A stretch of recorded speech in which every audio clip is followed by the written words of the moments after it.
Remove చేసిన తర్వాత మనం ఎలాంటి జాగ్రత్తలు తీసుకోవాలంటారు? టూత్ రిమూవ్ చేసేసిన తర్వాత మనకి కొంచెం బ్లీడింగ్ అనేది కనిపిస్తూ ఉంటుంది. ఆ టూత్ రిమూవ్ చేసిన వెంటనే ఏం చేస్తామంటే ఒక కాటన్ పెల్లెట్ అక్కడ పెడతాం. కాటన్ పెట్టేసేసి ప్రెస్ చేపిస్తాం. అది మనం ఒక 1 అవర్ తర్వాత ఆ కాటన్ అనేది తీసేసి ఒక ఐస్ క్రీమ్ తీసుకోవాలి. చల్లగా ఐస్ క్రీమ్ తీసుకోవడం వల్ల ఏమవుతుందంటే అక్కడ ఆ ఏరియాలో బ్లీడింగ్ అనేది కంట్రోల్ అయిపోతుంది. తర్వాత ఇంకొక 1 అవర్ తర్వాత ఫుడ్ తీసుకొని టాబ్లెట్స్ వేసుకోవాలి. నెక్స్ట్ ఏ సైడ్ అయితే మనం పన్ను రిమూవ్ చేస్తామో ఆ సైడ్ మాత్రం ఒక 1 వీక్ నుంచి 10 డేస్ ఫుడ్ గ్రైండ్ చేయొద్దు అని చెప్తాం. అలాగే ఆ పన్ను తీసిన తర్వాత ఒక 1 డే కంప్లీట్గా మనం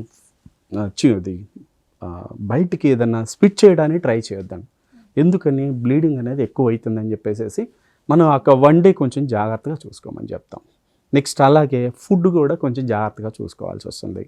నెక్స్ట్ అలాగే ఎవరికైనా స్మోకింగ్ ఉన్నా కానీ ఆల్కహాల్ కానీ ఇలాంటివి ఏమన్నా ఉన్నా కానీ అవన్నీ కూడా అది కొంచెం హీల్ అయ్యే వరకు మనం స్టాప్ చేయాల్సిందే.